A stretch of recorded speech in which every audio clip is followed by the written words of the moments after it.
Good evening, everyone. We'll get started here in just a minute. Give folks a little more time to join.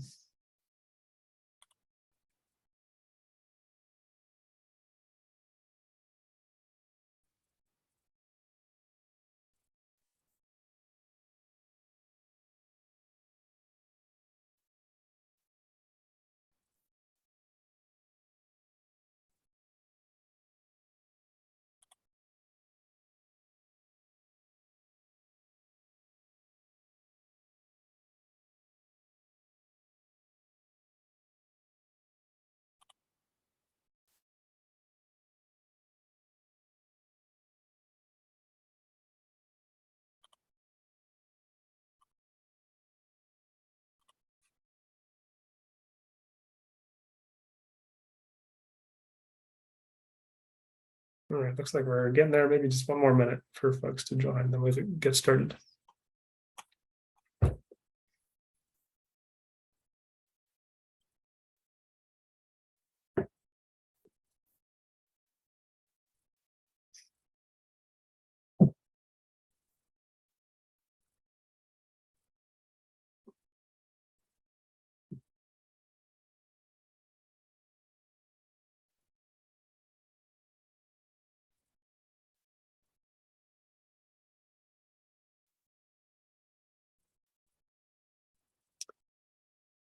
All right, it's 2 past, so let's go ahead and get started. I think we've got a good crew here. So hope everyone's doing well, enjoying September. Hopefully you're all getting rain like I am here. We've got a few things on the agenda today. We'll see how long it takes us to get through all of them. And then we can open it up for other discussion at the end if anyone else has things they'd like to talk about. But we've got just a brief project update I want to give. And then talk about the former Chapter 59 zoning topic that we didn't get to last month. And then a few new topics around potential rezonings coming out of the plan, some mobility connections, and contemporary parkway recommendations. So that, let's jump into it. So we have the online surveys up. They are still up. They will probably remain open until close to the end of the month, but we have pulled the results that we've gotten so far and started analyzing those. So we think we've gotten pretty good response on them at this point, and so we want to start going through what we've learned, and we will update that with what we get in the remainder of the month. But we want to keep moving forward. Because we are working on putting together the draft plan document. So we're taking the results that we've gotten from the survey and all the other engagement we've done over the last couple of months, making updates to those draft recommendations, and then putting that into a draft plan document with a whole bunch of other content we are putting together, including maps and graphics and background information and things like that. So that's what we're working on through October. And then the goal is to get that out to the community sometime in November and start the 4th round of community engagement. We know we're getting into the holidays there, so we'll make sure that we're trying to avoid those and giving people plenty of time to work around the holidays. But that's sort of the time frame we need to stick on to keep with our target of getting this adopted in the spring of next year, which we'd like to do to get this adopted before the new council and new mayor take office in the summer of next year. So it is our goal to get this adopted in the spring, and we need to sort of keep moving along to make that happen. However, as we're moving through this, if we realize we need more time, we can be flexible. It's not the end of the world if we have to push the schedule back, but we'd really like to keep it on track. So we will be trying to hit this November date for the next round of engagement to start. And then we'll see, what we're getting from the community. If we decide we need more time at that point, we can take it. But if we've done well so far, and what's in the draft plan reflects what the community would like to see, then we should be able to stay on this schedule. Any questions on this before we move on?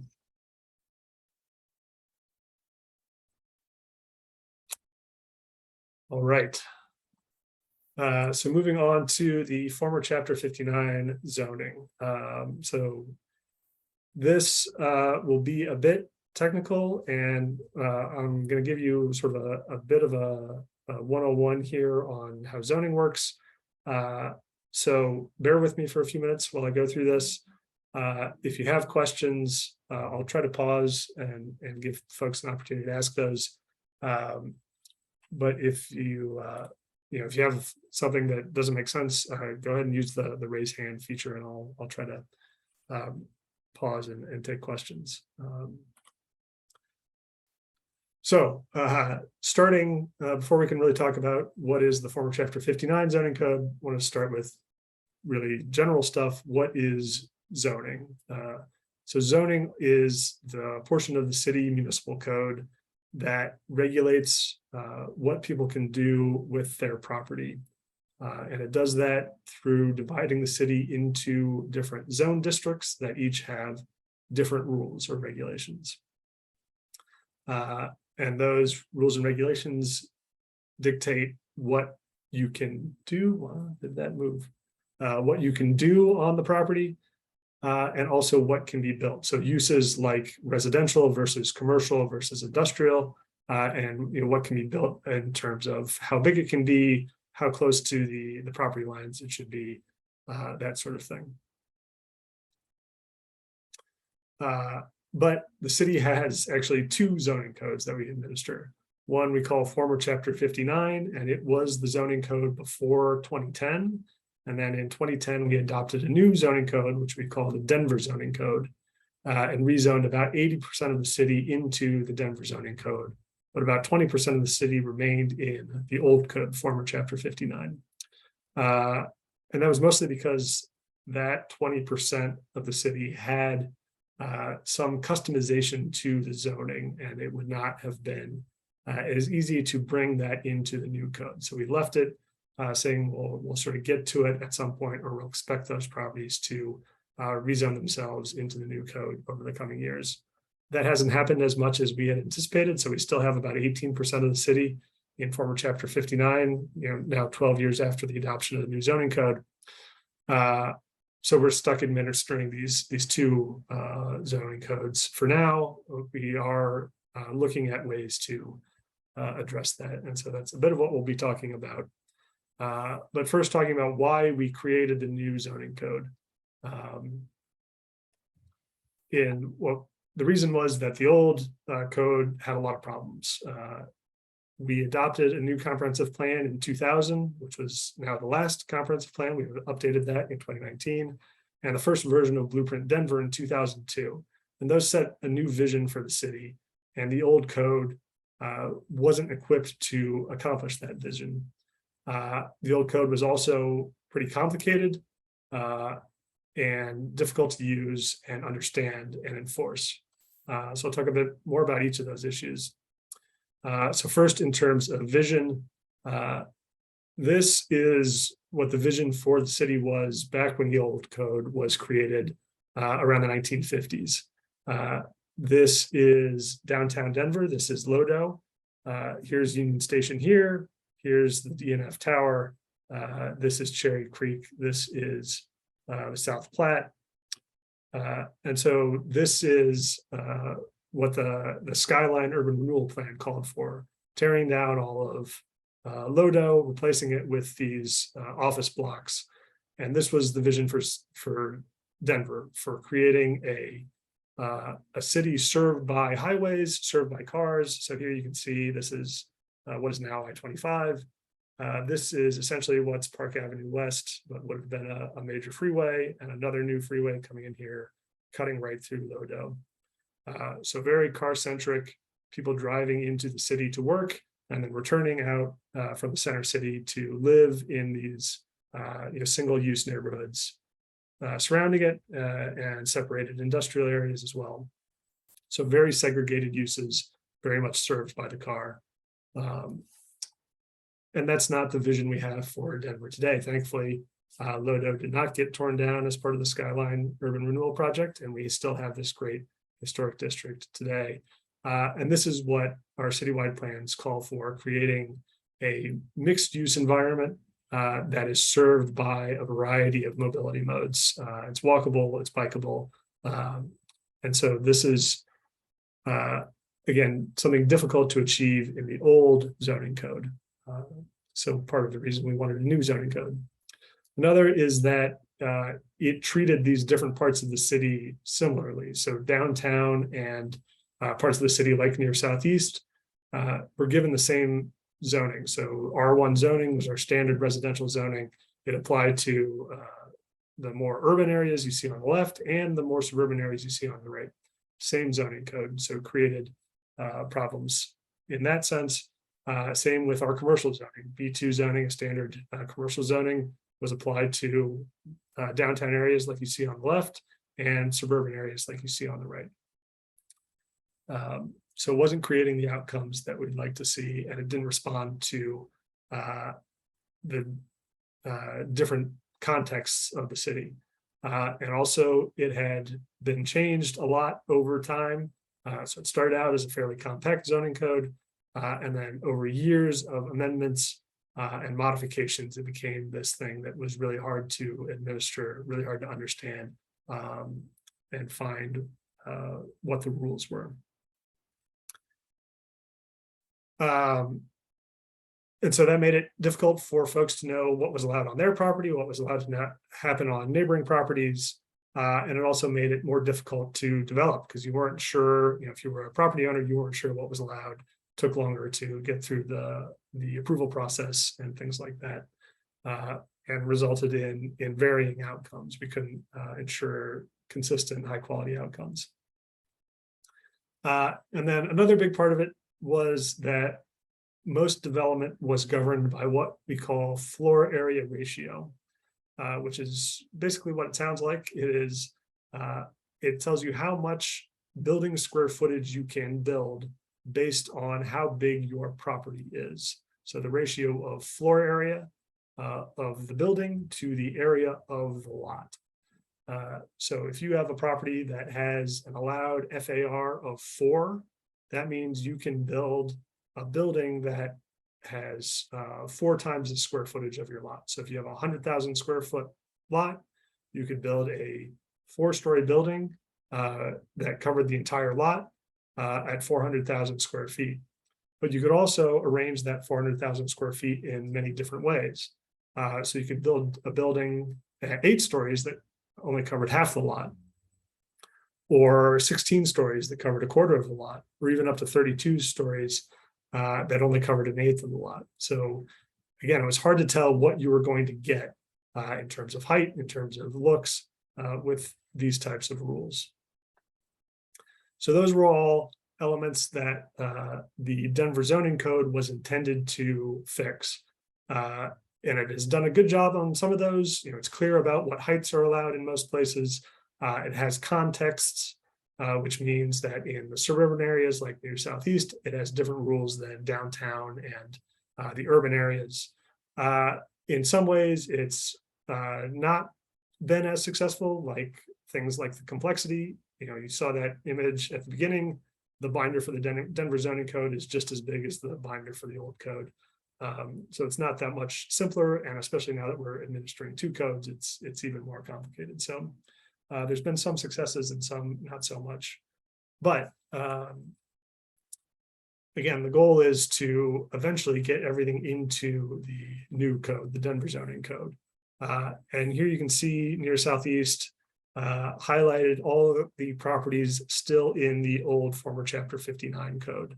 So about 24% of near Southeast is still in the old code, which is more, again, than the citywide average, which was about 18% remaining.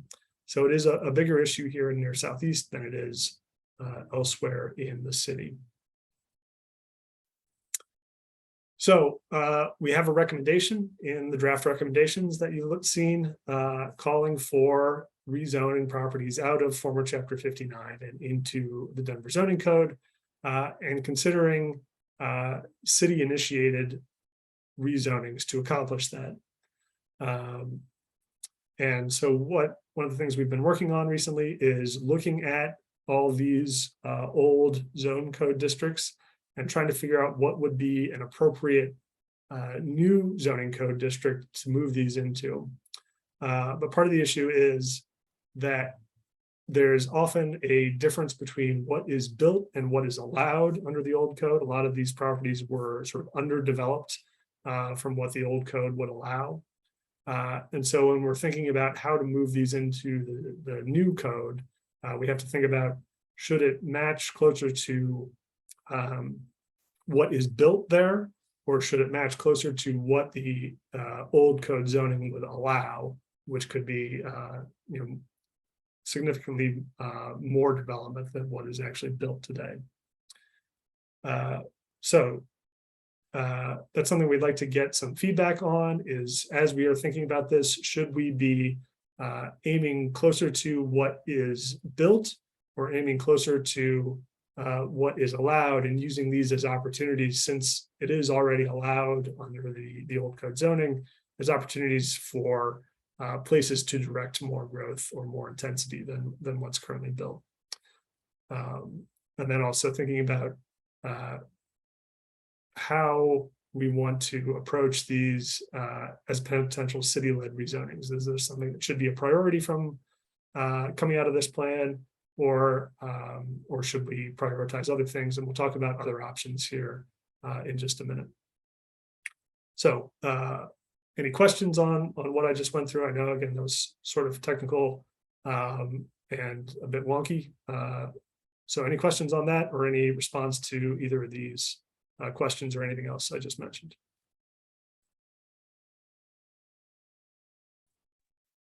Jared's got a question in the chat. Can you provide an example area on what is currently built versus what is allowed?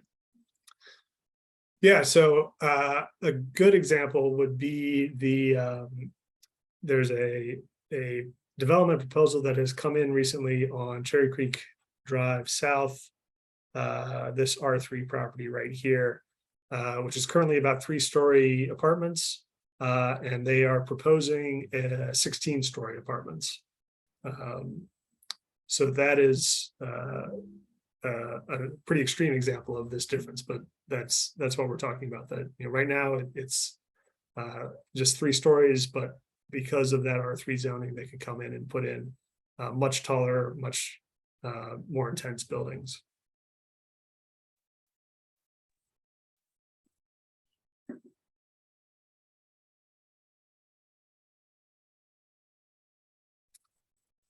Just to clarify, so that I know you said this, but I'm just making sure I understand the R. Can you go back to the last one? Sorry. Yeah. The R3 is the old code. Correct.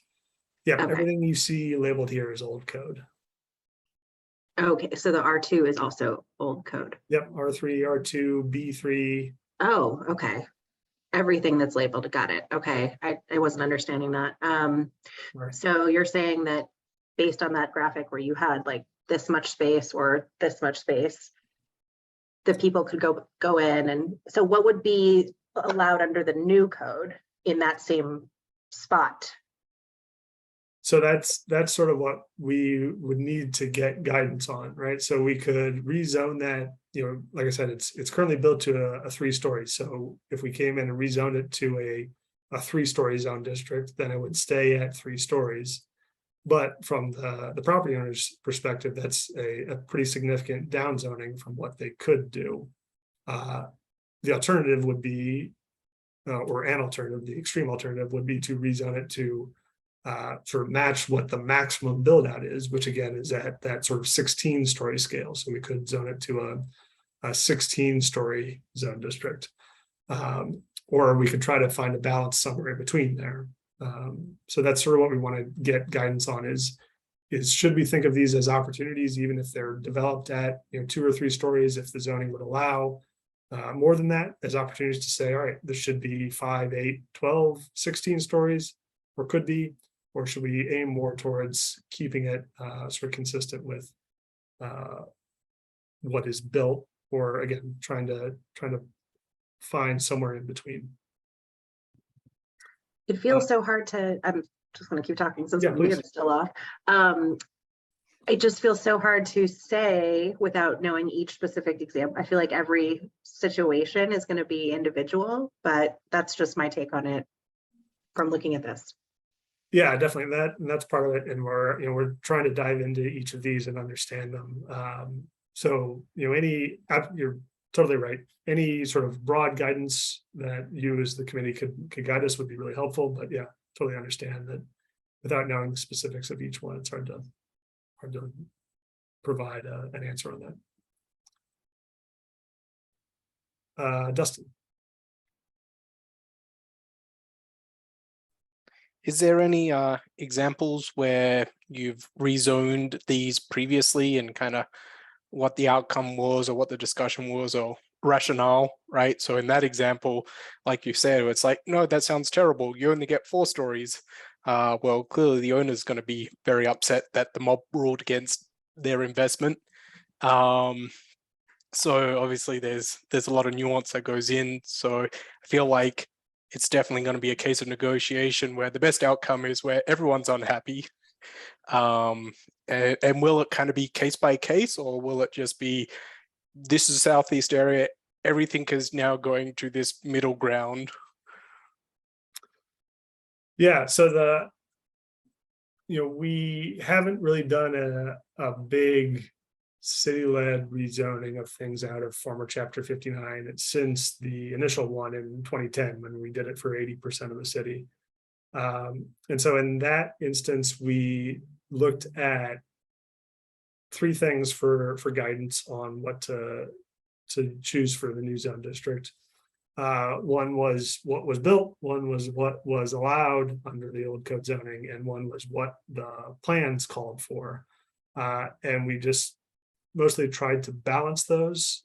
So I think in some instances we landed somewhere in the middle, in some instances, one way or the other, depending on sort of how those 3 things balanced out. But we haven't really tackled any of these at a larger scale like this since 2010.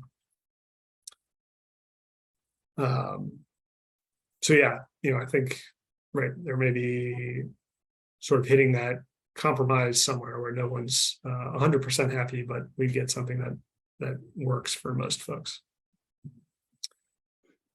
Councilwoman Black.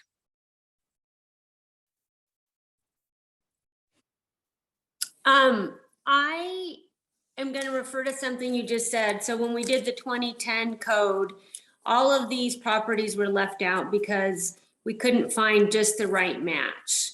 But I do think our plans, like Blueprint Denver, can now give us more guidance. And I'll just talk about this one in the far left corner. It says B3. That's the corner of Colorado Boulevard and Yale. And right above it is a PUD.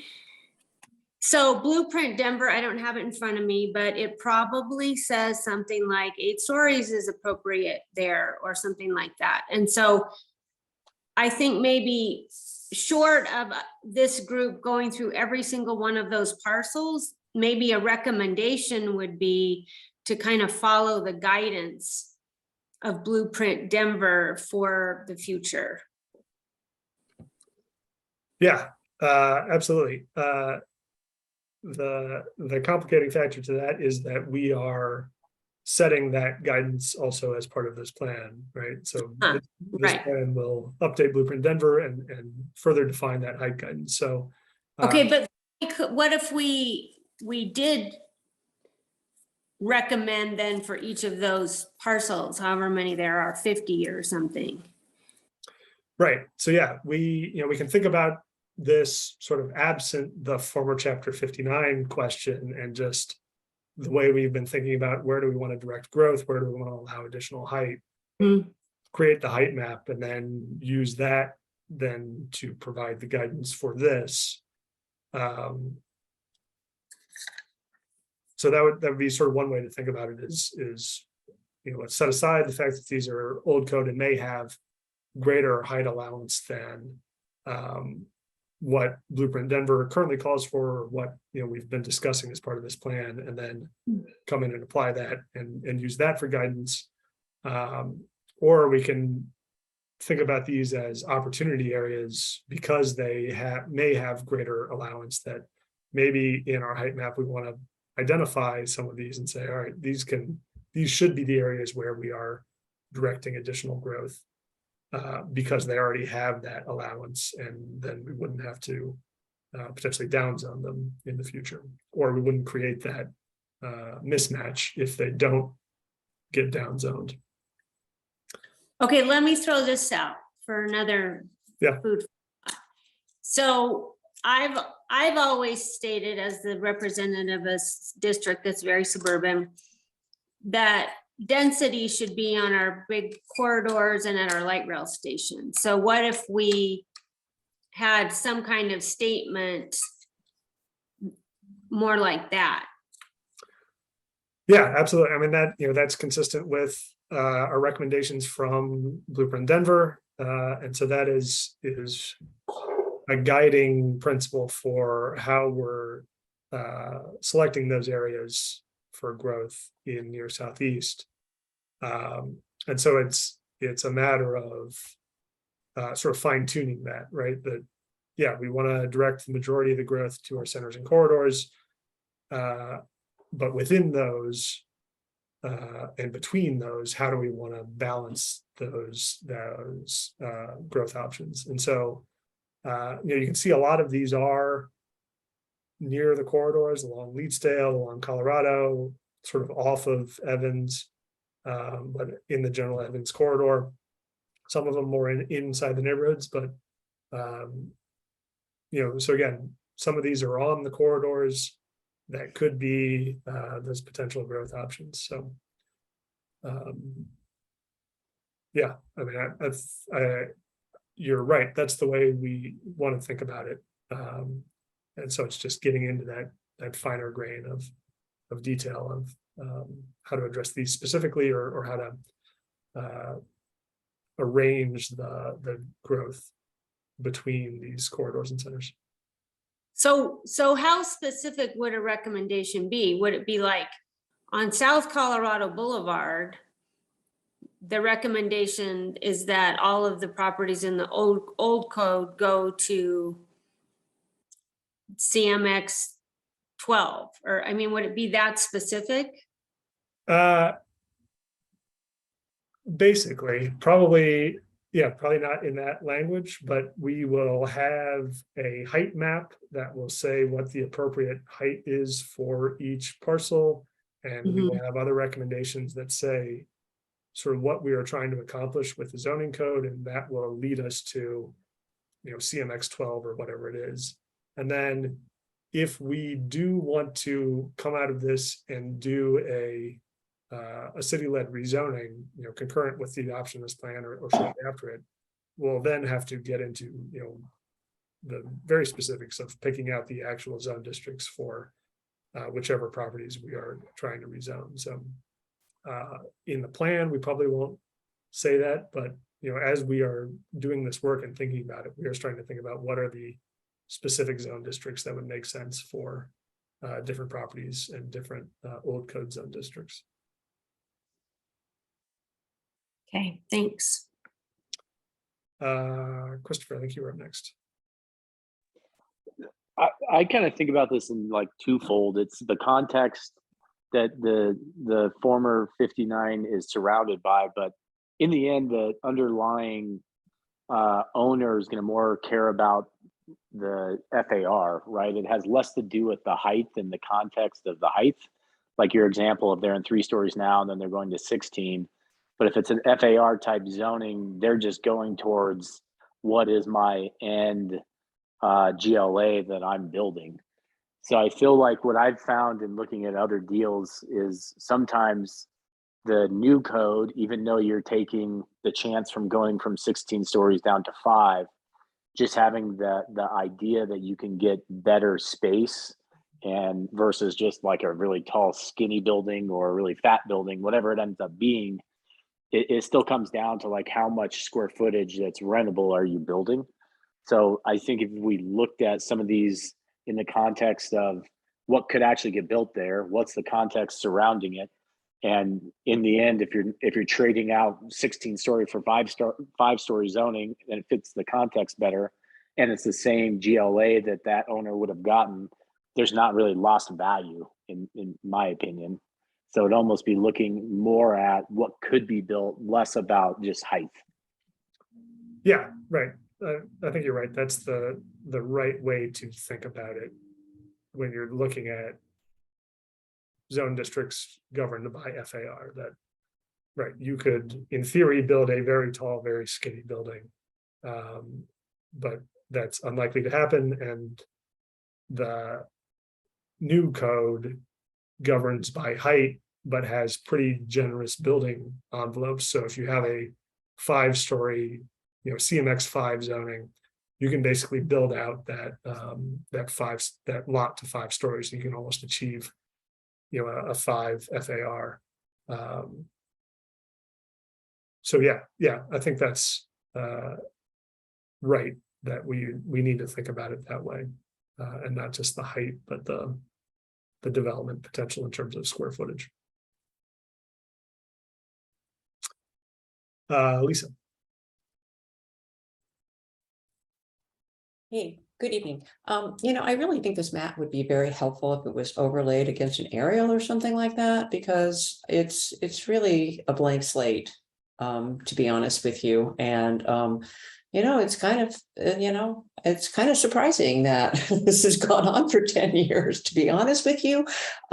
Just from my perspective, because this is almost like having another municipality within your city. It's not any different than me being next to Arapahoe County with all sorts of different rules. So it is, it's a little disconcerting. Anyway, I'm just kind of curious. So I just do think that this would be helpful if it was an overlay so that we could actually see what the actual use is, because yes, some things are opportunities, but some are pretty established neighborhoods that you're not going to change.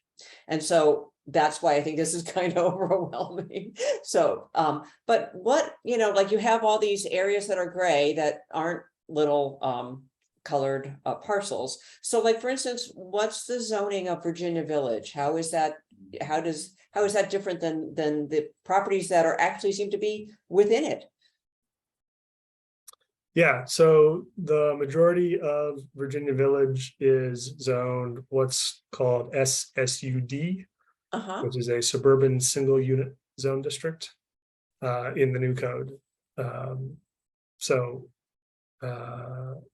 That is comparable to the R1 zone district, which is right, what you see in these little. So how did those two R1 parcels in the PUD, are those actually outside of Virginia Village? So the PUD is the shopping center there, Florida. Hollywood, Florida. The two R1s, I'm not sure what those are, but they must have had some form of customized zoning or something. Yeah. It's very interesting, but like I said, I think it would be helpful to, kind of have an overlay so that we kind of understand what the uses are. And, and when you're talking about context, it's also when some of these properties were built, because, if they're newer properties, like some of them, I know these are probably out of our study area, but the stuff along Quebec Way, that's old zoning, some of those properties are pretty darn new, and they're not going to be, they're probably not going to change in the next 20 years. So, I think that's context too, is just the general age. I think that, I don't know which R3 district you were talking about, but if it's a 30 or 40-year-old apartment complex, I could see people thinking that, I could change the use of that and build something monstrous. Yeah, so that's definitely a way we could think about prioritizing it, is looking at the ones that are older, more likely to redevelop in the next 20 years because of age or ownership pattern or things like that. I totally hear you on the overlay. we can look at better ways to convey this, so you get a better sense of the context. Yeah, thanks. Councilman Cashman. Yeah, Scott, I'm wondering why CPD hasn't addressed these with more urgency. Me too. Okay, yeah, I mean, there are a few potential, I mean, that plan for, that's been submitted north of the creek is beyond the pale. It is so out of scope. And yeah, I'm trying to figure out how 10 years later we have that type of a time bomb sitting there. And, you know, we're planning things that don't need to be planned. So that's, you know, that's just me venting for a minute. But I'd like someone to take a look at these and identify priority properties that present that level of crisis for the community. Yeah, that makes sense. And that's something we can do. We can take a look at these and figure out where the biggest mismatch is between what's allowed and what's built, and prioritize those. Thank you. Appreciate that a lot. Yeah, and is that what is this context what led to the 32-story buildings on Downing across from the golf course? Yep, that was old code zoning, FAR based zoning. So you know, they got some bonuses for preserving the old, you know, 3-story apartments around that, which led to that being so tall. But yeah, that's exactly the situation. It was old code, FAR based zoning. Great, thank you. Yep. Jenny. I'm fascinated by the zoning, and so I've looked at the zoning code many times, particularly for University Hills North, and I'm perplexed by the PUDs. I've looked on the Denver Gov website many times with the exact same result. Like, I don't know why I haven't figured it out yet, that I'm still never gonna find what the PUDs are. Is there any way for a regular citizen to get the information about what's written into those PUDs? Like, I can see R3 and R2A and whatever, and those are probably written out, but the PUDs, not Yeah. so much. Yeah, there are a lot of problems with PUDs, and that is one of them. So for those not as familiar with it, a PUD is what's stands for planned unit development, and that is basically totally customized zoning for a property. So we write a sort of mini zoning code for that one property, and they don't live in the zoning code. They don't live on the website. There are basically two ways to find them. One is to go into the clerk and recorder's system and find the ordinance that approved it, and the PUD should be attached to that. The other is to file a records request with CPD, and we will send you a copy of it. Because they all live, luckily they've all been scanned, so they all live on our file system. But yeah, they are not at this point easily available to the public. Okay, thanks. So that just makes it even that much more difficult with the PUDs, because I know one in particular that Councilwoman Black had mentioned across the street from the B3. That one is very precious to my neighborhood, and we would hate to see it go, because it provides green space that would otherwise, you know, that be stolen by developers and built up. And we we're holding on to as much green space as we can get in our little neighborhood. So thank you. Yeah, well, and that highlights, part of the issue and part of the reason why these have not been rezoned, because a lot of these have these sort of custom negotiated outcomes like that, if we had just rezoned that PUD to whatever the adjacent zoning was, we would have lost that. And there's a lot of, similar situations, whether it's open space, whether it's setbacks, whether it's other design considerations that, that's the reason that these were left in the old code 12 years ago, and why it is such a big task to try to rezone them. So, to Councilman Cashman's point, why it hasn't happened over the last 12 years, or why it hasn't been more of a priority, it's because it is such a big task to tackle that it has been on our work program, but we've never gotten it to the top of the work program.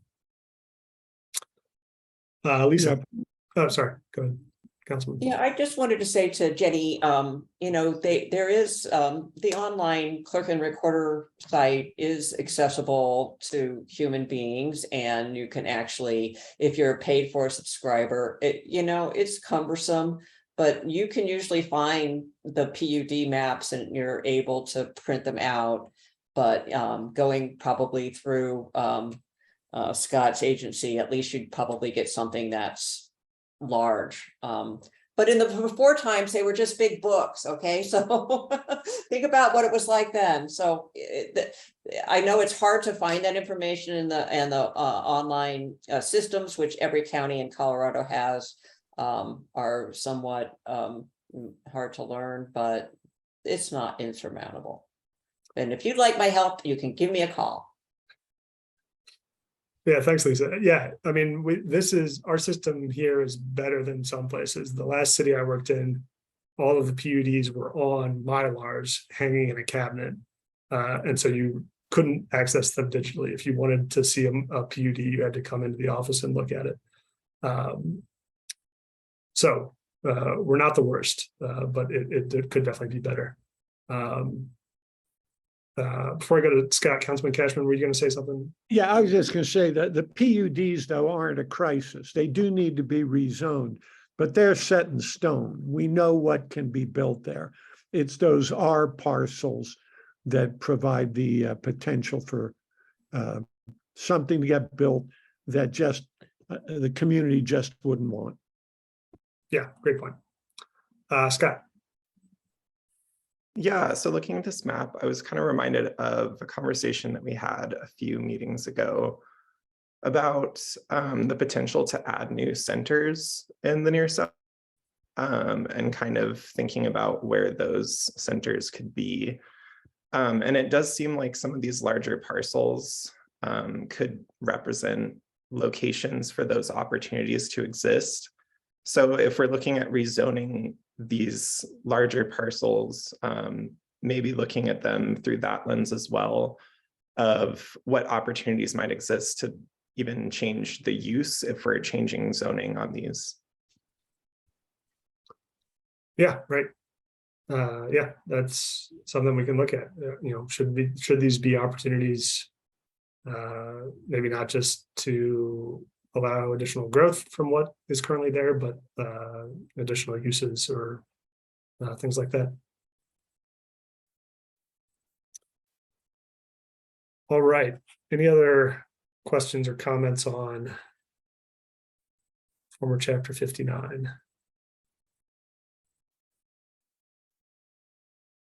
Jared.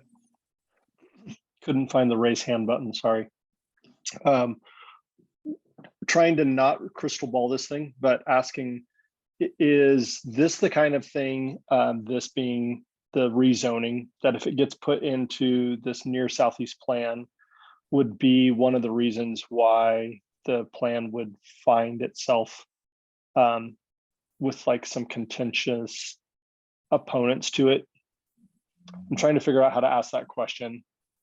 It feels like this is like first conversation about zoning in our year plus conversation. And so, I'm just trying to look down the road a little bit, like, is this the kind of stuff that gets attached to a 20-year plan that all of a sudden public opinion completely goes one way or the other about the whole plan because it has recommendations about zoning in it. Yeah, it could be. Certainly, things about, how much can be built where are things that can generate that level of controversy. So whether it's related to specifically to the former Chapter 59 properties, or as we were talking about earlier, whether it's just around the height map and what heights are allowed where, regardless of what the underlying zoning is, that's certainly something that has been controversial in other plans. So The only reason I ask is it feels like if you're going to do another round of community engagement, it may be beneficial to at least ask a question in areas that are going to be rezoned during this planning process. Is the public's opinion, allow what the original planning and zoning allows, or allow what is currently built? Or I guess at some level, try to at least look down the road and ask the question, maybe on this next round of community engagement, to ward off a little bit of the opposition that this kind of gets thrown into the plan at the last minute, rather than that it was transparent on the way through. Yeah, no, definitely. We will be asking about this stuff, and we'll talk just after this a little more about the rezoning situation and how the engagement around that will go. So yeah, let me go to Dustin here. I'm not quite related, but something, when we moved in and we checked all the paperwork and all, there's like perpetual covenants, which my understanding is this is like Denver wide, and some of it is, I'm sure, replicated by city codes, but it's just weird to have these perpetual covenants that were written 70 plus years ago that don't have an end date unless a neighborhood gets together to get rid of them. If we're looking at doing all this, I'm just wondering why some of those haven't been gotten rid of, or, after 60 years, this goes away, because I don't know, I feel like there was also some stuff in there where I'm like, I feel like this is targeting a certain group, the way it's worded. Yes. So yeah, that's a problem with perpetual covenants, that they don't go away. And they are governed by private contracts. So they're not something the city enforces. They're enforced by private property. So that's why the city hasn't really done anything about them. They're essentially private contracts among the homeowners. And yeah, if it seems like it's targeting a specific group, it is targeting a specific group. There are many racially based covenants using various language of more or less explicitness. And so, yeah, those are, they are illegal. Those types of covenants specifically are illegal and unenforceable these days, thankfully. But there are, a lot of other covenants that cover other random things that are still in effect. And so it's something that the city generally stays out of. But yeah, that's a good question.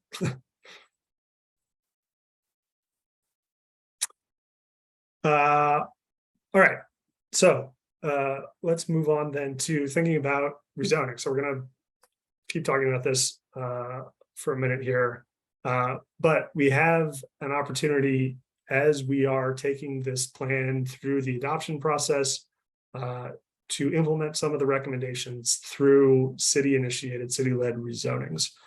They can either be concurrent with the adoption or soon after.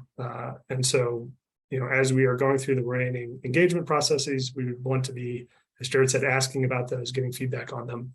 And so we have a few different options we want to talk about and see which ones you all are interested in, which ones you think should be prioritized. We can pursue all of these or none of these, or one or two of these. And so, yeah, I'm going to go through a couple different options here. I want to get your feedback on them. And then again, this is sort of first blush, high level. Is this something that we should be continuing to look at as a priority or not? We'll do additional development and research on it over the next couple months, and then if it at that point makes sense, then we would take it to the community in the next round of engagement to get more feedback on it. So what's going on here? There we go. So the first one would be what we've just been talking about, this former chapter 59 to the Denver zoning code. And as we just talked about, the benefits of that would be creating consistent standards and expectations. People would know what was going to be built, and it would get the updates to the zoning code. It would be in the new code. Right now, we didn't really talk about this, but the old code is sort of stuck back in 2010.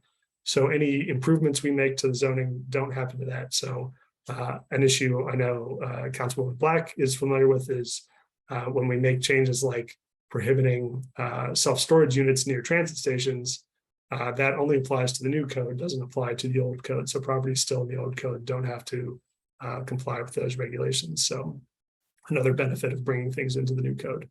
But also, as we were just talking about with Jenny, potentially lose some of those negotiated outcomes like open space or setbacks or height limitations or things like that.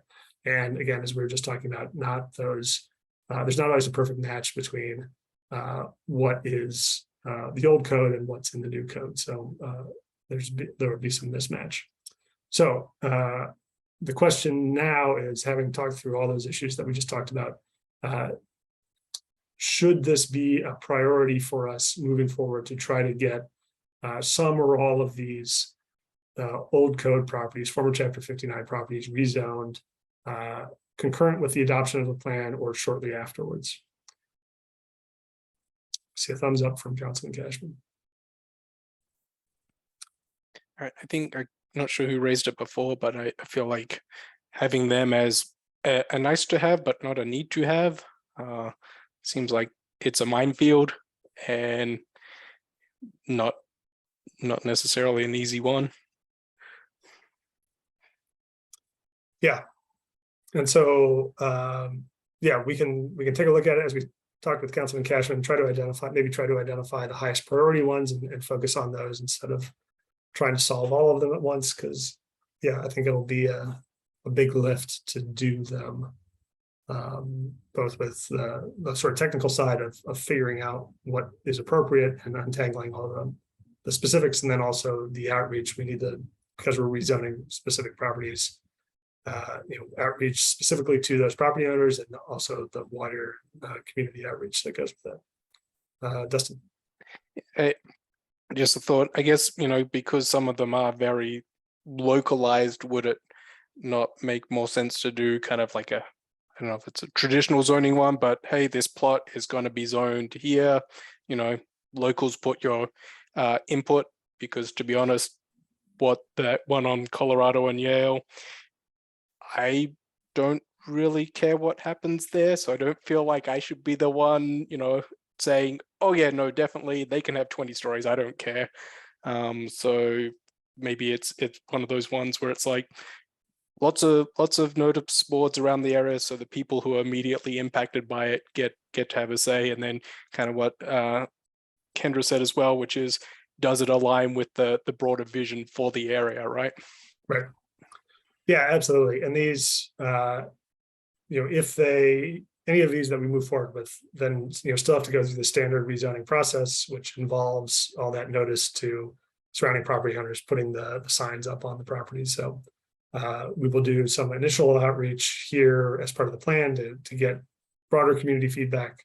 And then, as it moves through the process, then there's even more opportunities for additional feedback from the community and input and the specific notice requirements.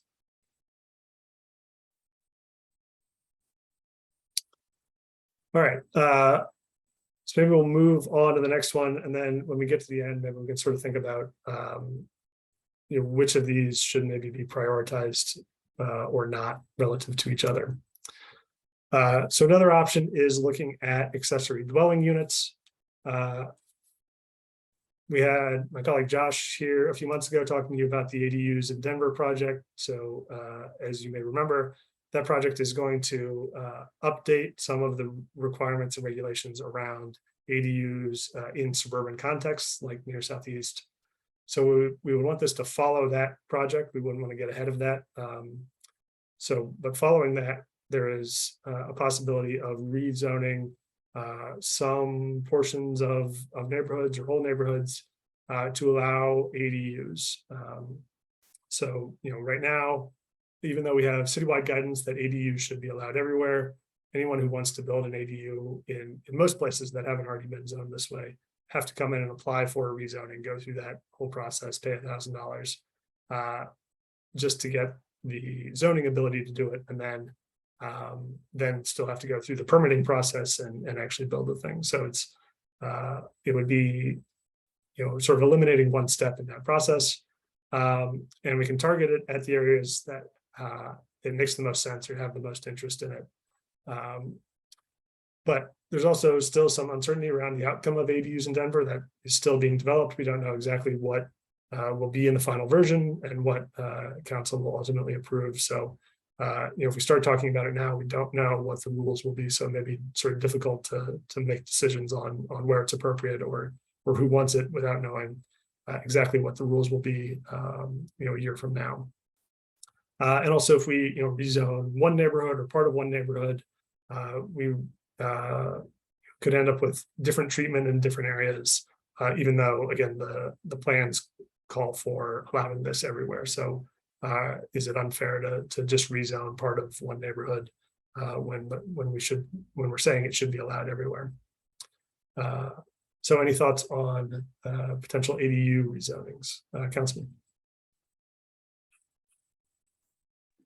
Yeah, I mean, I'd like to see some sort of a statement, and this is my personal view, holding ADUs as a value, but recognizing that we need to see the details of the ADU project before addressing specifics in individual neighborhoods. So much of this area is suburban that the issue that has been brought up by council of setbacks in suburban environments needs to be resolved. Right. At the very least. Yeah. Scott. Yeah, so in along like the northern sliver of the near southeast area, kind of north of Leedsdale, there is a section that is within the urban edge context where we do have alleys and regular block patterns. And it does seem like there would be an appropriate ADU friendly zone district that exists for those areas. So if we're looking kind of at localized areas and want to show that as a priority in the area, it does seem like that could be a good opportunity just because it already does fit in the zoning code. Yeah, that's a great point. Right. There's that area in the E context, the urban edge context up there in Washington, Virginia Vale. So yeah, that's definitely something we can look at. Jared. Yeah, I tossed it in the chat, but it is interesting, just conversations with neighbors. There's a number of people that are interested in, it seems to be kind of a tangible outcome of the plan. I think everybody that I'm talking to, it's parents trying to get them on property and or trying to stay in the neighborhood, and ADU provides a little bit of an additional income stream. So most of the people I'm talking to are 10 plus year neighbors that are trying to find creative ways to stay in the neighborhood. And it seems like ADUs are at least providing a concept about how to do that, or how to move a parent into the neighborhood, so therefore they're able to stay in the neighborhood. So right. I think there's a lot of reason to try to see if we can collaborate with the ADU, the Denver project. Yeah, you're absolutely right. Great points. And then Dustin put in the chat, I thought the Denver plan was to rezone all places to allow ADUs. you're right, that is the sort of long-term plan to eventually allow them everywhere in the city. But that is, like we were talking about with the former chapter 59, it is on the work plan. It is not clear when we will get to it. So this would be an opportunity for areas where it makes sense, or areas where the neighbors are really in support of it, to get their area rezoned ahead of that, so they wouldn't have to wait for the citywide rezoning or rezone their property themselves. So it's sort of providing an opportunity in between having to do it yourself or waiting for the citywide one. I feel like if it's an indefinite timeline, then if we don't take this opportunity, we could be waiting 40 years for that to happen. So why not? Right. Yeah, right. We don't know when it'll happen. And there, this wouldn't necessarily be the only opportunity. There have been other neighborhoods, not as part of the neighborhood plan, that have come together and gotten a council member to sponsor a rezoning of their neighborhood to allow ADUs. So even if we don't do it immediately after this plan, if there's support for it in the neighborhoods, it could happen in the next few years, even ahead of the citywide one. But while we're doing the work, we're out in the community and everything. It would be an opportunity to be a little more efficient on that if we decide to go this route. Lisa. In terms of HOAs, if you had this kind of citywide kind of move, that might not happen for a while. I mean, would it sort of supersede HOAs, or how is Denver envisioning that this will work with? Yeah, so similar to covenants, HOAs are private regulation. So even if the zoning allows something, if the HOA rules don't, as long as it's not discriminatory, like we were talking about with the covenants, generally the more restrictive rules apply. So if an HOA banned them, even if the zoning code allowed them, then the HOA could enforce its rule to prohibit ADUs in the neighborhood. Okay, thank you. Yep.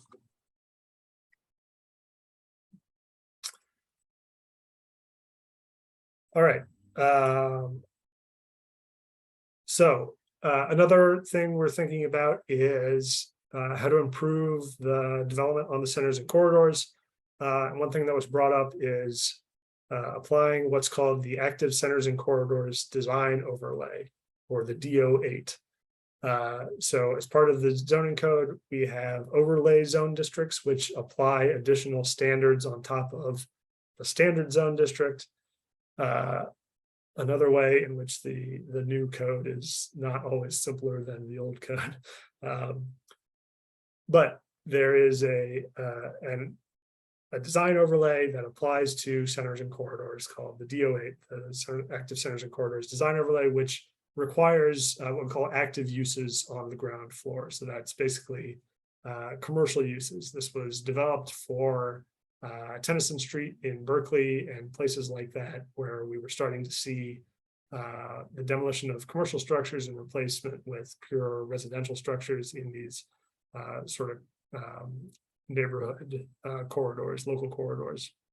And so to try to prevent that, we created this design overlay that requires basically retail on the ground floor. You can put residential above it, but we want to keep that retail on the ground floor. And also has some other requirements around building forms and design and things like that. But so the intent is to create an active pedestrian-friendly mixed-use area. A few problems with trying to apply this to corridors in New Southeast is it only has an impact on the MS and MX and RX zone districts, which we don't have a lot of. We do have some, but a lot of the properties along the corridors are either in the old code, as we just talked about, and this wouldn't apply to them, or they're zoned CC, commercial corridor, or industrial, and so it wouldn't immediately impact those. They would have to then be rezoned into a mixed use zone district for it to have an impact. And this may not be the right solution everywhere. Again, it was intended for these much smaller corridors than something like Evans or Colorado that we see in near Southeast. And it may limit redevelopment potential that by creating these pretty stringent requirements on the uses and the type of development that some properties that would otherwise improve may just sort of stagnate and not see improvement. Councilwoman Black.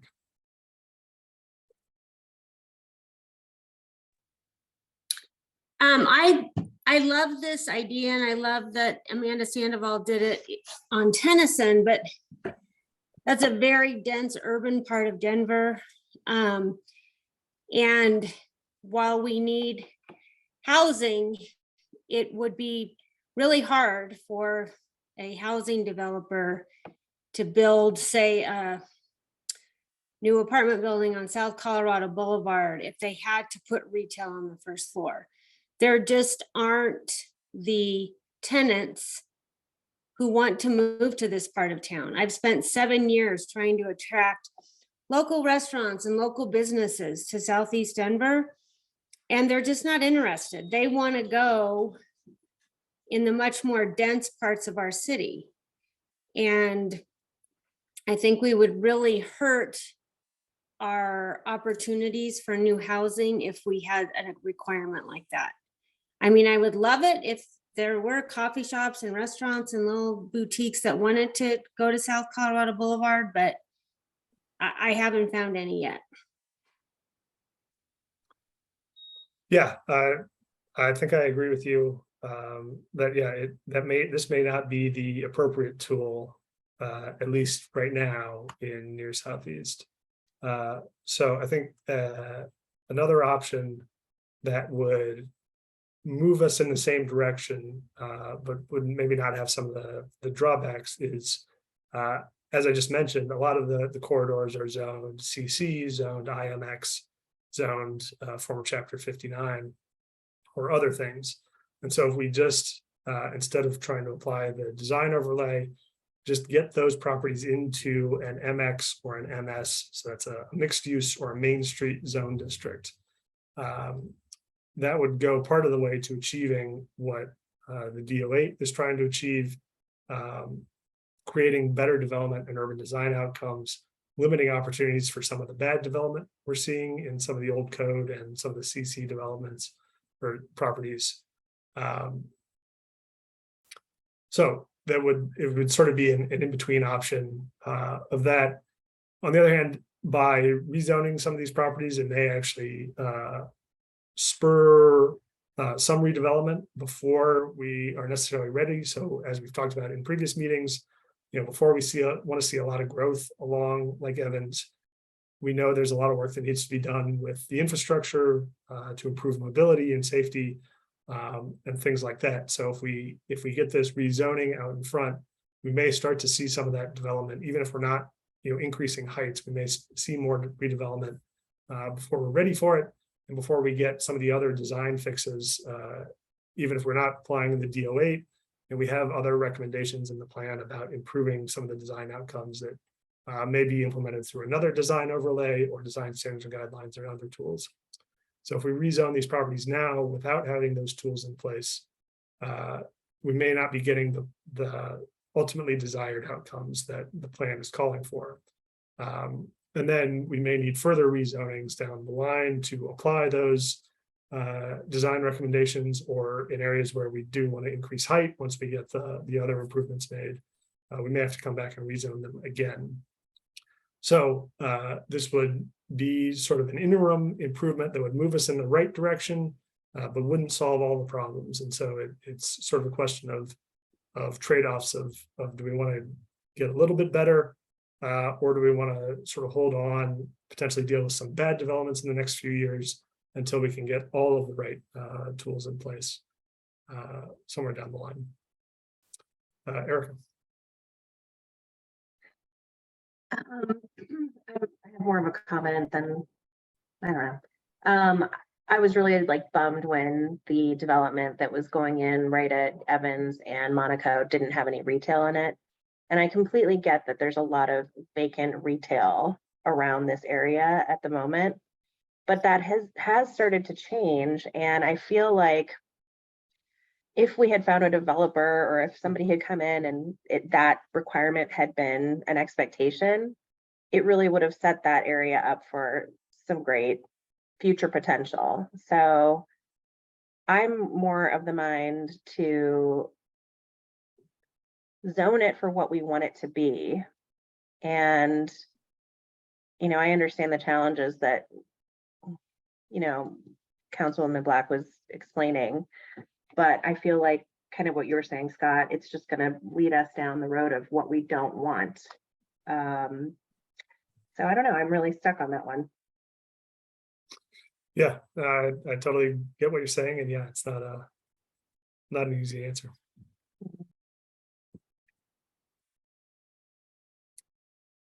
Any other thoughts on this one, Scott?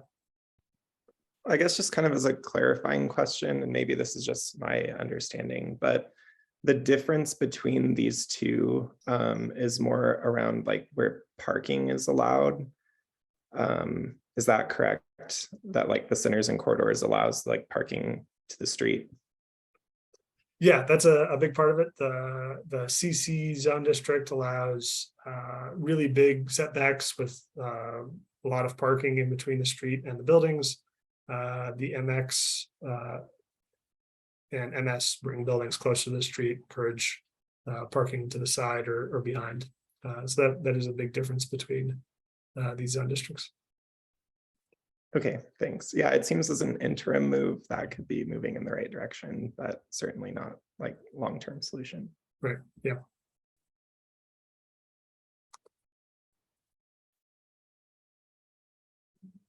All right. So if anyone has any other comments on this one, feel free to share those. Or if anyone thinks between sort of the three options that we've talked about here of focusing on the former chapter 59 zoning, ADUs, or the centers and corridors improvement, which one or ones should we be prioritizing for trying to rezone, again, concurrent with the plan or shortly after the plan, or if you think none of these should be priorities and we shouldn't be trying to rezone properties with the plan, share that as well. So I think all three should be priorities. I mean, I mean that seriously. I'm having trouble ranking them. I think they're all important. okay.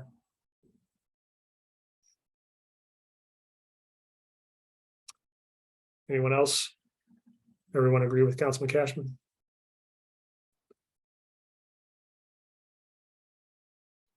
I think the zoning, oh, sorry, I forgot to do the hand thing. I think the zoning thing is the sticky widget on planning. It's the thing that you're going to get a lot of pushback.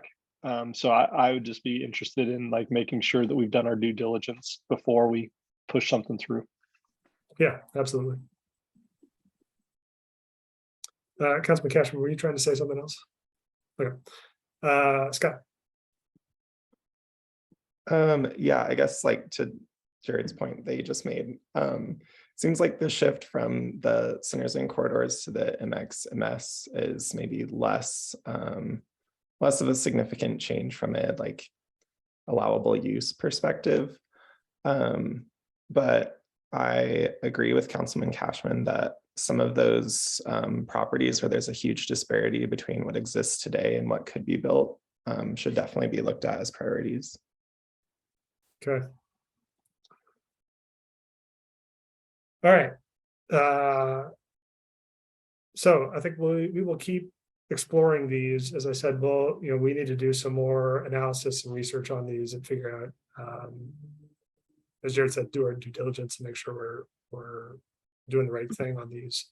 So we may come back to this next month, and then whatever we decide to go forward with will be part of the engagement going forward. Just a quick one, Scott, on the what is currently allowable versus what's currently built. I guess the one where it's, they can build 16 stories now and they want to build 16 stories. If we look at the apartments that are going in at Monaco and Evans, at the old Kmart, I believe there was 2 proposals. One was 3 stories and one was 5 stories. And I'm sure it's also zoned to have 20 stories there or something based on the lot size. So clearly there is still some checks and balances in place, even though that lot probably is allowed to be, by the regulations a lot higher than what it was. It was restricted to whatever the outcome is. I don't know if it ended up being 5 or if it's still 3. So it's 3. So, they wanted 5, probably could have asked for 15, but they only got 3. So is that something else we need to consider, right? If we say arbitrarily right now, no, this could only ever be 8 stories. And then in 30 years' time, they're having the same conversation. They're like, well, the last steering committee said when the population of Denver was 1.4 million and now it's 7 million, it can only be 8. So, is that something we also need to be considering too? Yeah. So on the first point, the Kmart is actually in the Denver zoning code. It's zoned SCC 3. So it is only allowed to go to 3 stories. They were looking at potentially asking for a rezoning to go to 5, and they decided not to go through that. So on that specific property, that's to some extent the zoning code working, limiting to that 3 stories. But I think your broader point is a good one, that just because people can build to something doesn't mean they will. And that's exactly the issue we're running into on some of these old code properties, that they weren't developed to their full potential, and now people are coming back. But that doesn't always mean that they will. And we see that a lot, in a lot of parts of the city, that even where we want to see growth, we have the infrastructure for it, we have the zoning for it, people will come in and build 1-story buildings, because that's what the market is supporting right now. So that is an issue. And then, thinking long-term, also an issue. This is a plan looking 20 years out, but it doesn't mean that, so it doesn't mean the decisions we make now will be in place indefinitely. This plan should have a 20-year lifespan, but we should actually come back and update it before that 20-year lifespan. If our neighborhood planning initiative program is working and keeps going, that we should be back around here in another 15 years or so to update this plan. And then we can have these conversations again. Has the appropriate height changed? Do we want to look at changing those allowances? So we do want to think long-term. We do want to think about that issue of flexibility, that we're not locking ourselves into what makes sense today, that these recommendations should last decades, but it's also not set in stone, that these plans can be amended.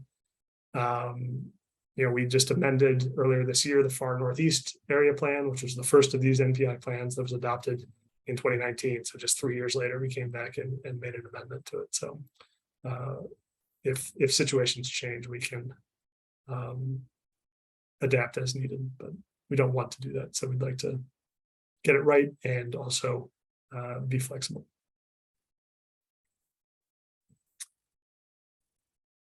All right. See a note from Harvey here that he's less interested in pursuing the ADUs at this stage and waiting for the city. So that's noted. Thanks, Harvey. And Jenny agreeing with Councilman Cashman that they should all be priorities. All right. So thanks for all that feedback. That was really great and really helpful. And like I said, we will be doing some more analysis and come back to you. So now moving on to mobility network connections. So as we've been talking about on the centers and corridors, before we see the growth in those areas, we'd like to, we need to make some improvements to the mobility network so that it is safer and easier to move around, and we can accommodate the growth that we'd like to see there. And so part of that is, again, making these connections, building out the grid, and part of that is connecting into the existing neighborhoods. So right now, especially on Evans, to get from the neighborhoods just off the corridor to Evans, you have to go to one of the major streets, Holly or Monaco or Quebec. And so what we're looking at recommending is making some new connections from the corridor into the neighborhood. So this is our draft recommendations right now, that as the corridors redevelop, we want to improve mobility, and we want to make sure that that as they redevelop, we're creating those additional street grids from the arterials into the surrounding neighborhoods that will provide mobility options for all modes. That, they're streets, but they're not just for cars.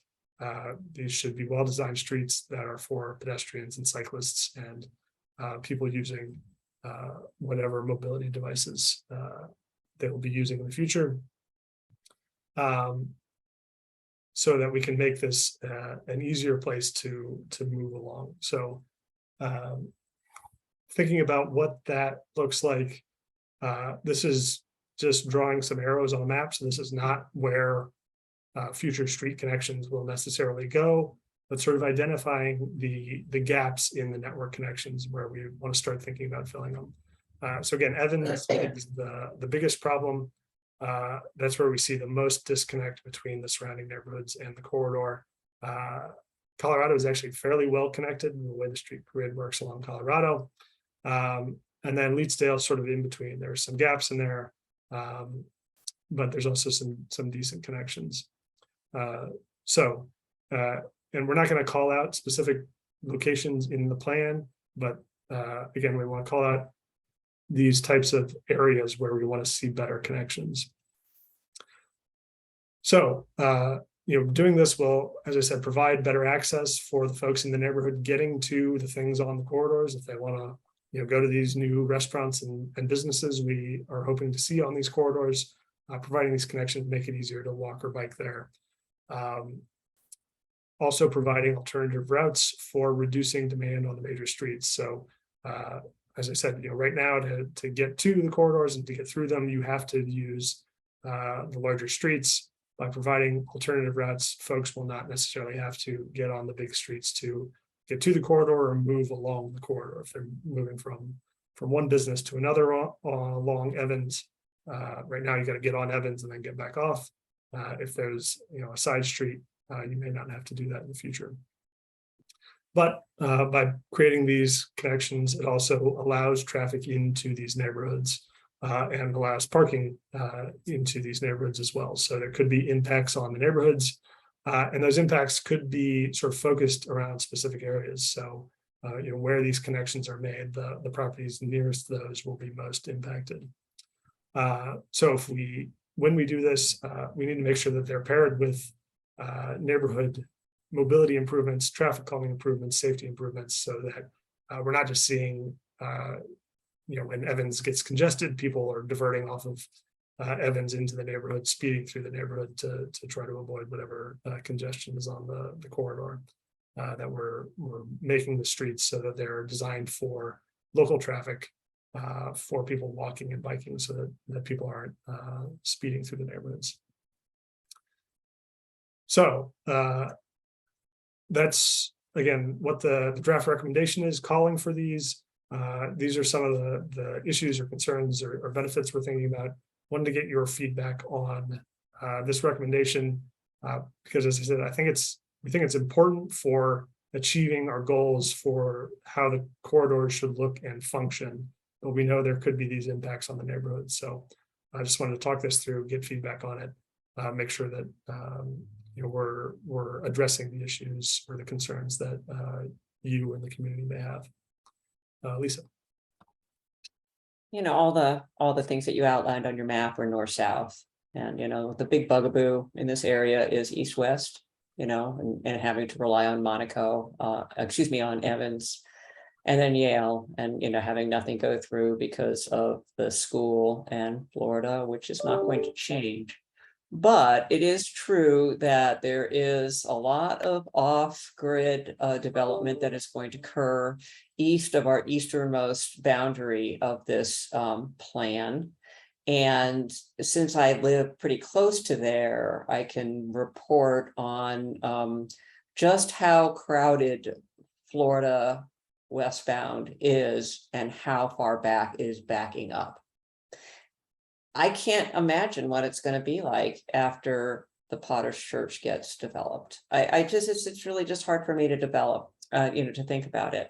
So all of that is also going to be dumped in to, these connections, because where are those people going to go? They're going to go down Quebec, and then they're going to hit Evans, and they're going to, basically impact all of your north-south arrows here.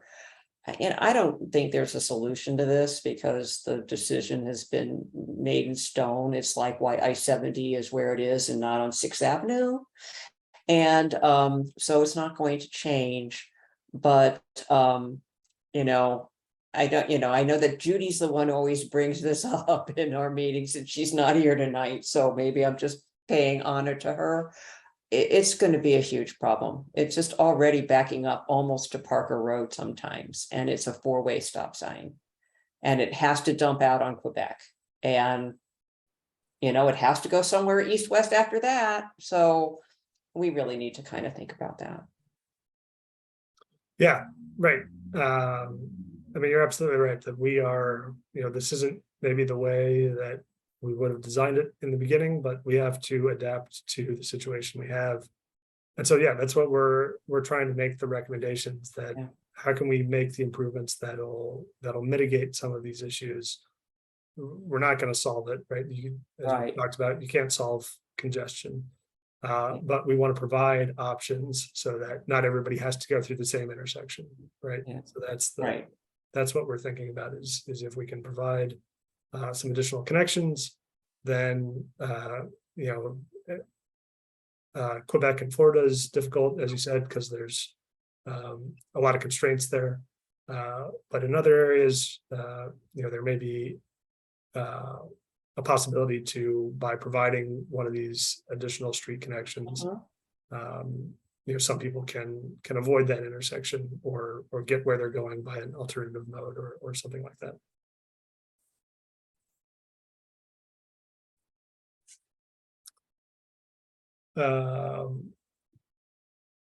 Got a couple comments in the chat from Councilwoman Black and Erica about these being good or necessary, at least.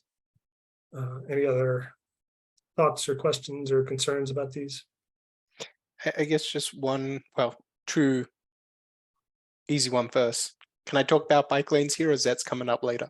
No, go ahead. Bike lanes. Okay, I'll do that after my first question, which is adding these, I guess, effectively streets or expanding streets. Is that kind of counter to what we discussed last session, which is Denver doesn't want to make more miles of road? So it is, I wouldn't say it's counter. I think it's thinking about things differently, that we don't want to.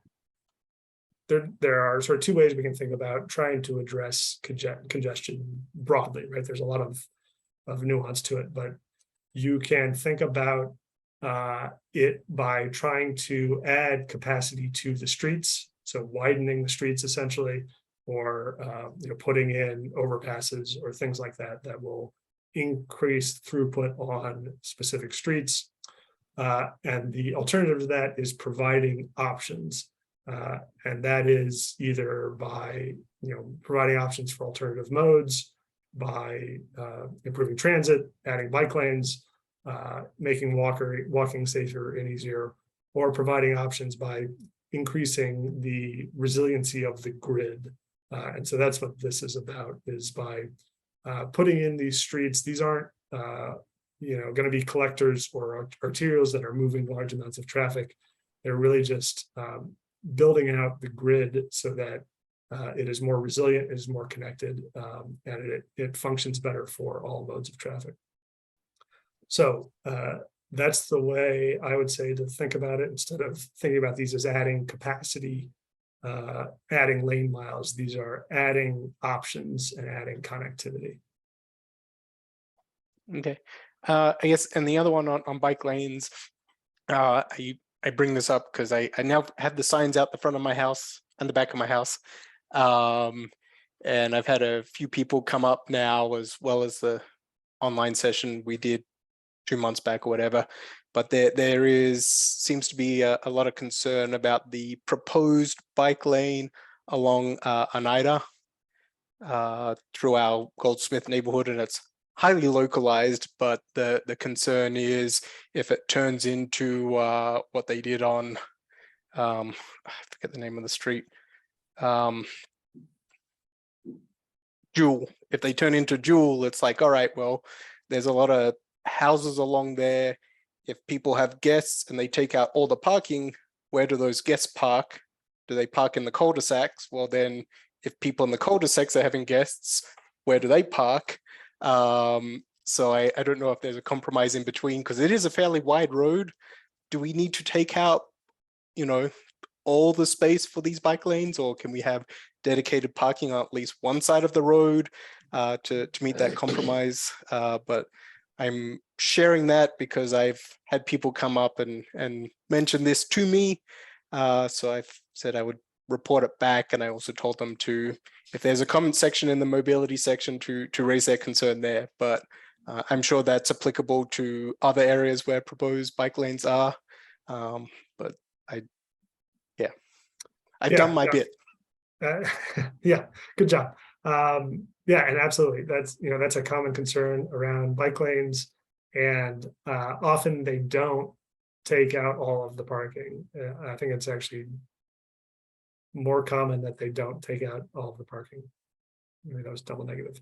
So it's less common that they take out all of the parking. And yeah, as you said, Oneida, that section of Oneida is a fairly wide street. So we haven't gotten into design yet, but I would guess whenever we do get to that stage, that there will still be room for parking along Oneida, even with the bike lanes. But noted the comments, we will take a look at it, and yeah, I'm sure we'll get some comments on or have gotten some comments on the survey as well. So we will take a look at it. Lupe, I think, was next.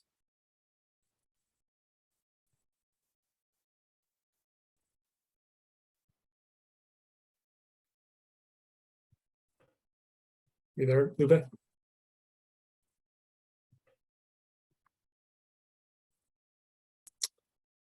Okay, maybe not.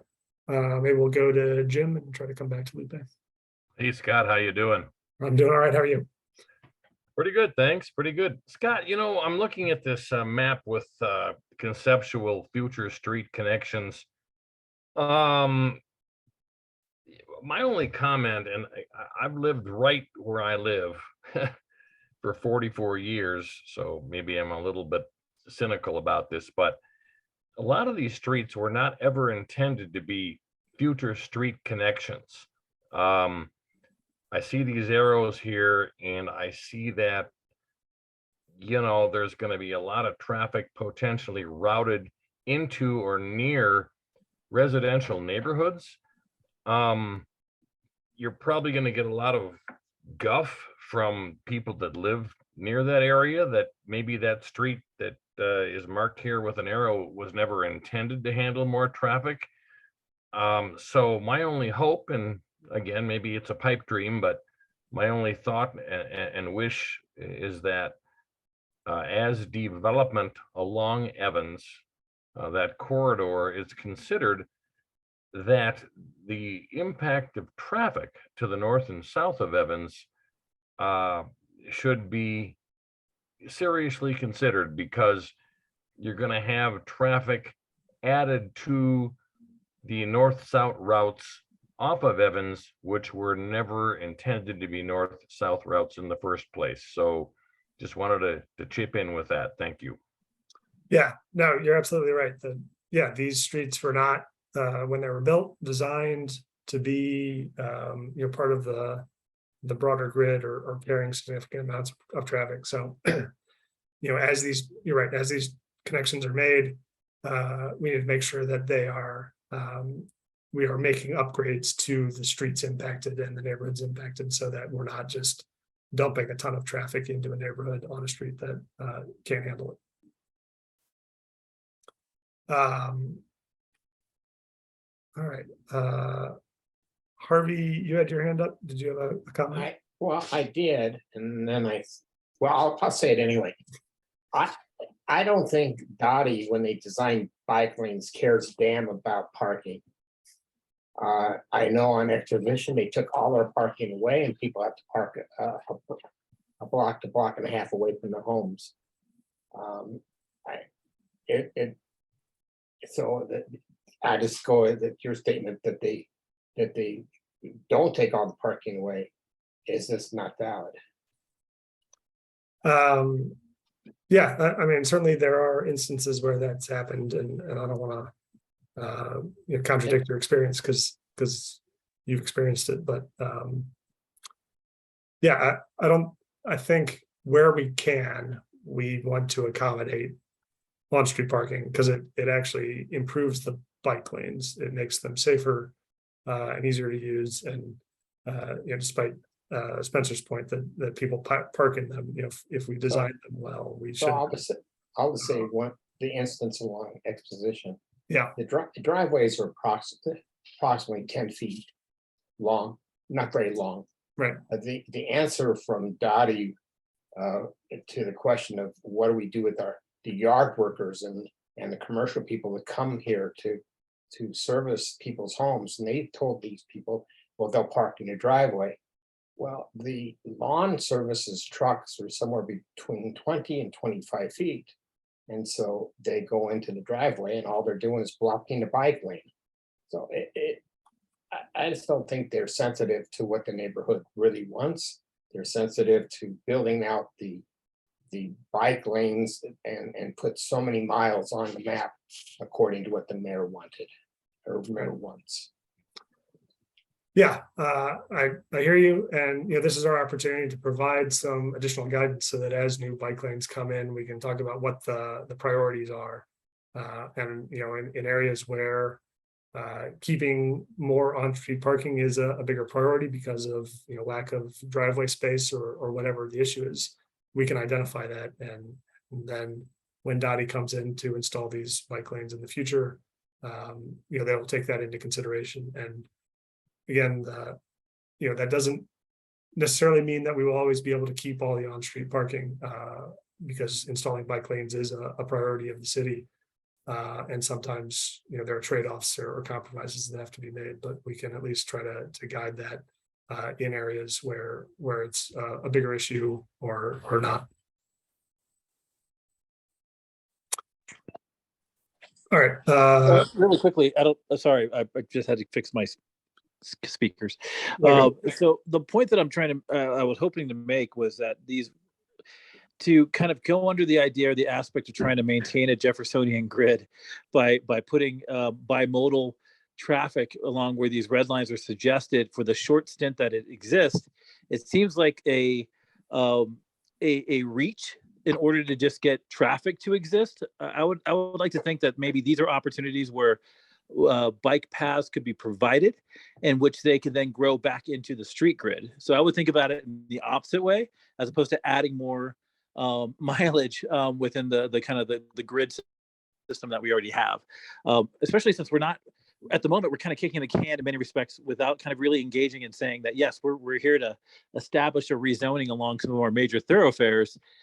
If once that happens, then maybe there's another opportunity to relook at this. But until that happens, I don't think this is worthwhile unless you want to go the bike route.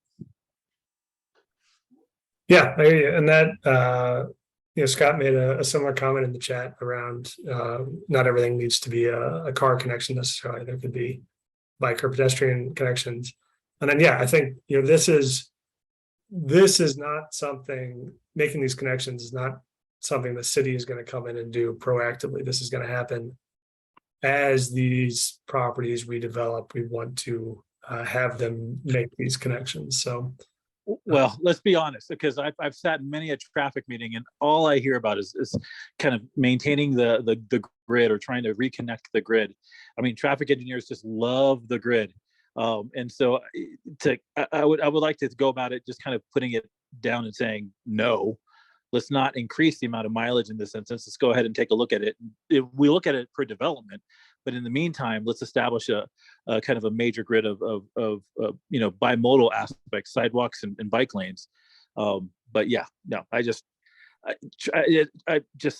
it always throws me off whenever I talk to a traffic engineer and all they want to do is just maintain that grid, and it drives me crazy.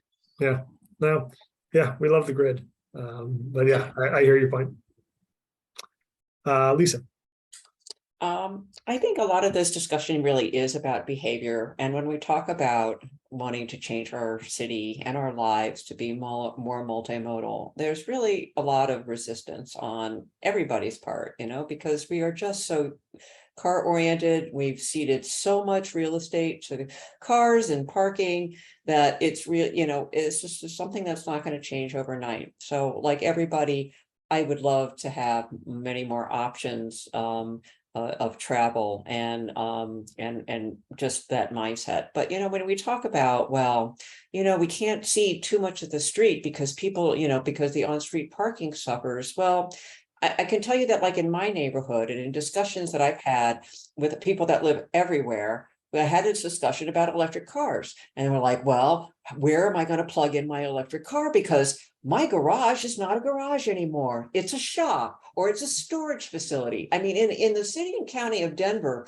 when you cannot hardly help yourself from tripping over a storage facility, all my neighbors use their garage for storage. And this is, nothing that we as an HOA, we have rules that you have to park your car in the garage and people don't follow them and we can't change it.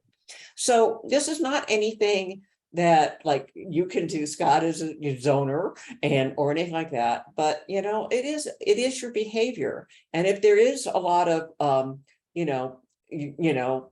your car's not in your garage, well, then there is more on-street parking, or there is more parking on driveways, which is not as, which is fine, but more on-street parking. And, and it's like, everybody thinks they're going to have a party of 50 every day. And, it really doesn't happen that often. So I, like everybody else here, would love to cede more of our road real estate to cars and other ways to transport, but realize that it is kind of a heavy lift and we all have to do our part and try to make that part of the plan, that this is what everybody in this that answers these surveys, they say that's what they want, right? That they want to be able to get around by walking or a bike or a golf cart or whatever. So, let's try to put that into our plan, that we all agree on that.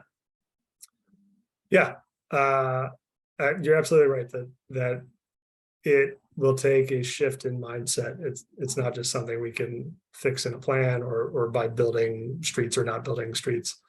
Well, it's no different than induced demand on a highway when you build 2 other lanes. But what happens before the project is even done or the ribbon's cut? You had more cars than you ever had before, and it's slower than ever. So it really is a mindset.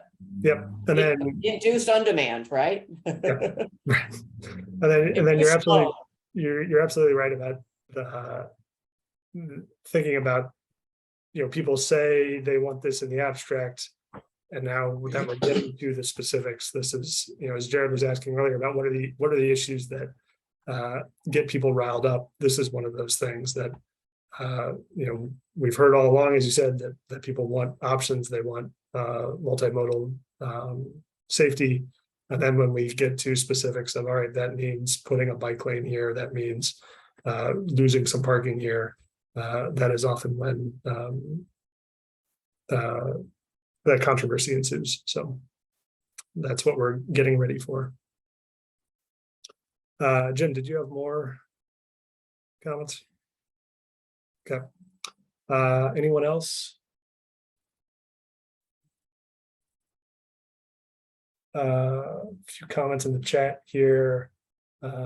Councilman Cashman talking about the importance of protected bike lanes, absolutely, and the shared streets project. Yes, we will. Thanks for the link, Jared. We will look at that.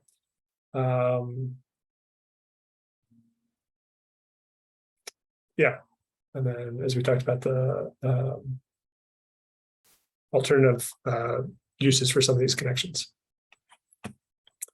All right.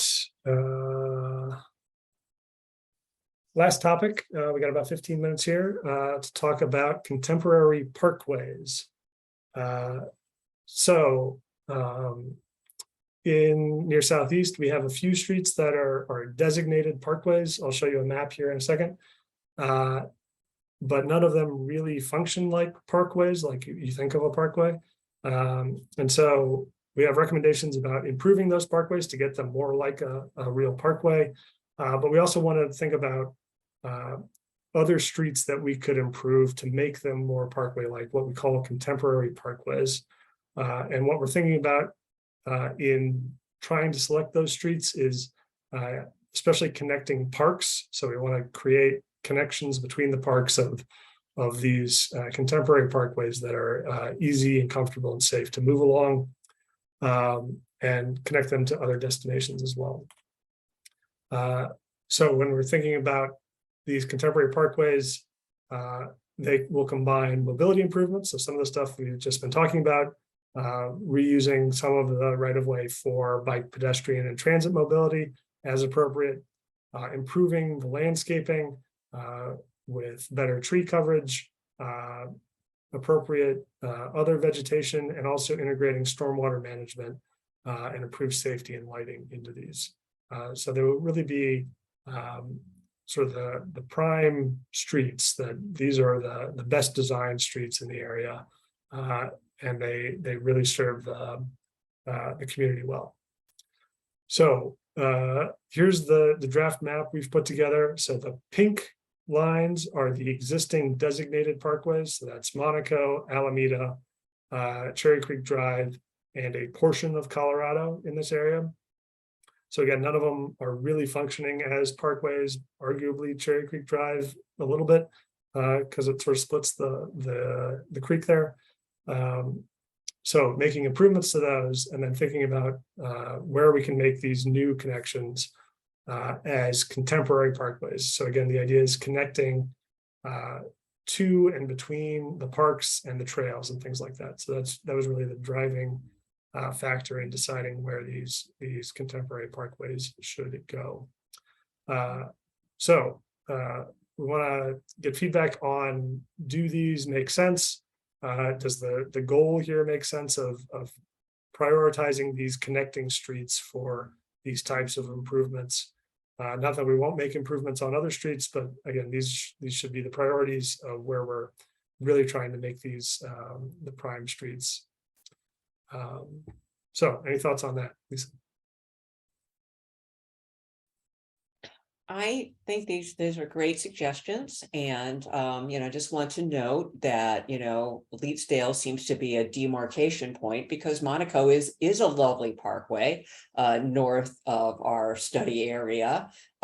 Actually, so is Cherry Creek is a lovely area in Glendale. I mean, they spent some good money there. I mean, they did. I just have to be honest with you. I might not love everything they do, but they do pay attention to the street and opportunities. So I love this idea. Great, thanks, Lisa. Lupe? Just in relationship to your suggestions between on Florida, between Colorado Boulevard and Monaco Parkway, because that's been such a unfortunate speed zone for quite some time, linking the two streets. How would you think the improvements would delegate traffic there? Yeah, so what this would involve likely is improvements at the intersections that would provide additional space for vegetation and trees, while also slowing down traffic and making crossing safer. So that would be a big portion of it, is of trying to slow traffic, improve safety, improve the look and feel of folks walking or biking along that corridor by improving the design and the amount of tree coverage and vegetation. So the thought is that you're actually going to end up squeezing the street a little bit closer together and then allow those to kind of hopefully slow down by themselves. Is that the thought? Yeah, I mean, that's usually our main tactic for slowing cars down, but we have other tools that we could potentially use, and that's something we would figure out in the design. We wouldn't necessarily specify which tools should be used, but we have a sort of a toolbox that we will describe and say we should use the appropriate tools as determined by engineering and design and community input when it comes time to make this happen. Great, thank you. Yep. Dustin.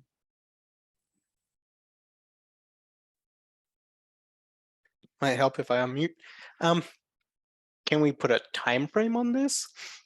Because it's all great to say it, and then in 20 years' time, it's still a recommended street for it to be improved.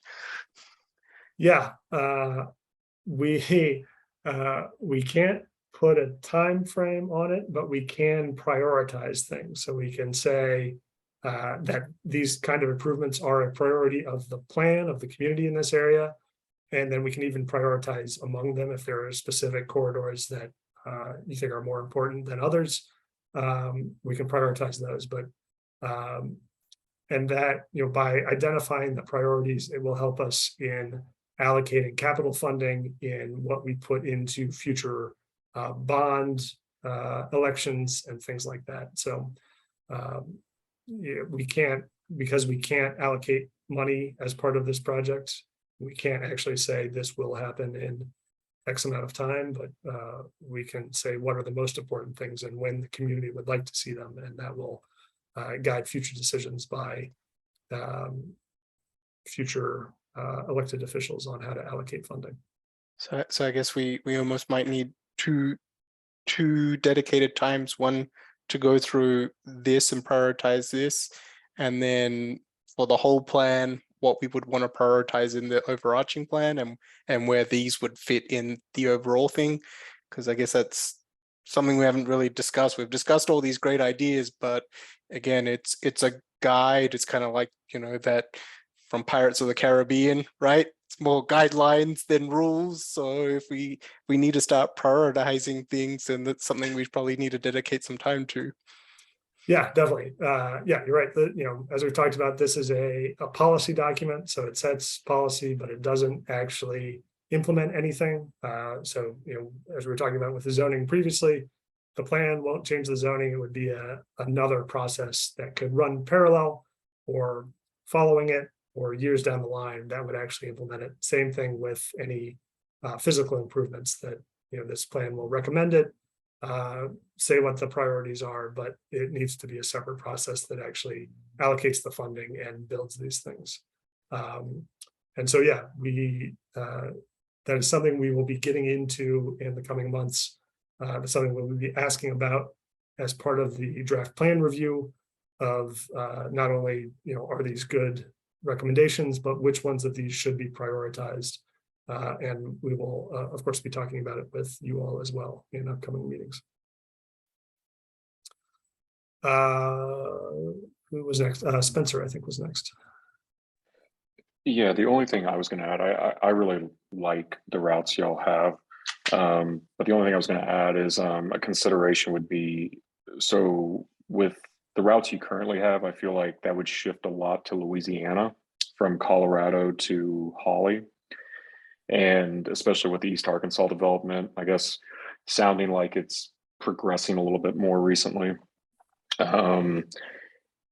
My concern is like there's not enough traffic mitigation, or not mitigation so much as like speed mitigation on Louisiana. And this would just kind of shift more people that direction, which kind of pushes them deeper into a residential area actually when they're trying to connect from Colorado over to Hawley.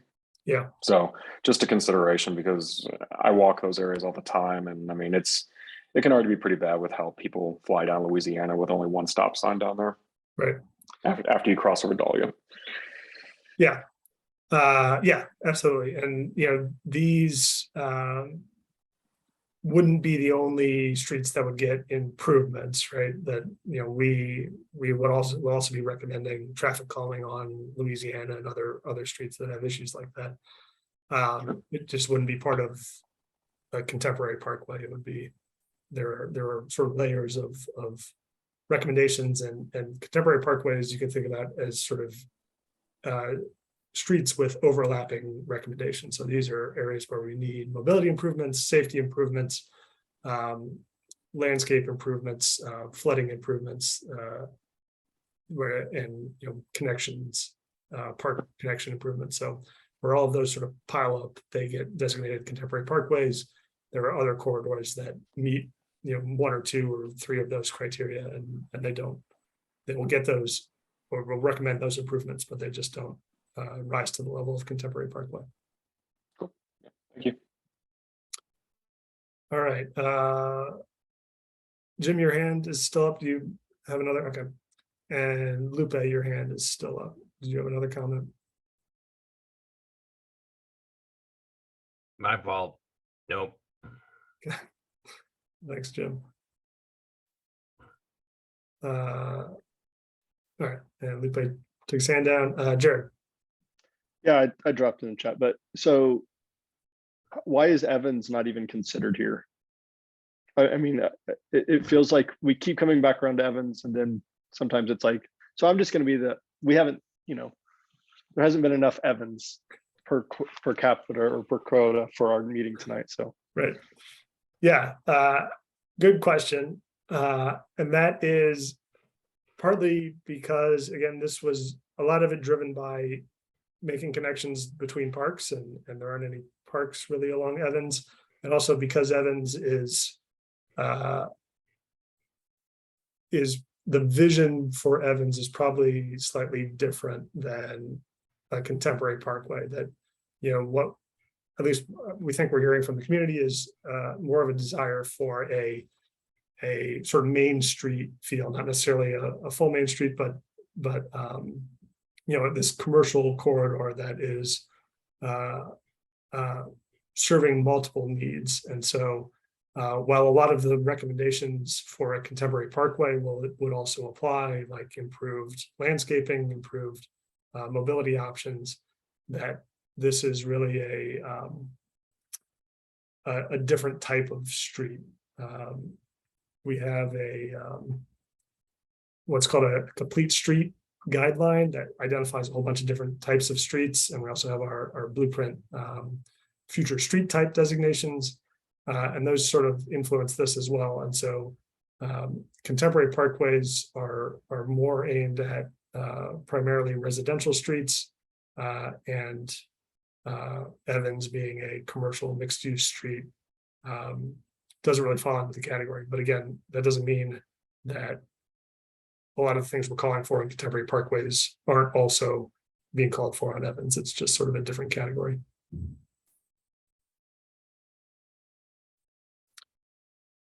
All right. Any other thoughts or questions? We're just about at 8 o'clock.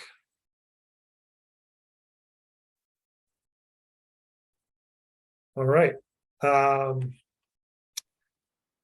Well, thanks again for a lot of great discussion and feedback today. I think we got a lot of good direction, so really appreciate all of that. As I mentioned, we are working away on putting together the draft plan, so we'll be coming back in our October meeting to talk about some more specifics around that and start talking about that prioritization question. So look forward to that, and we will be in touch with that additional information. So thanks, everybody. Have a good evening, and we'll see you around. Thanks. Great meeting tonight. Thanks, Adios. Thanks, everyone.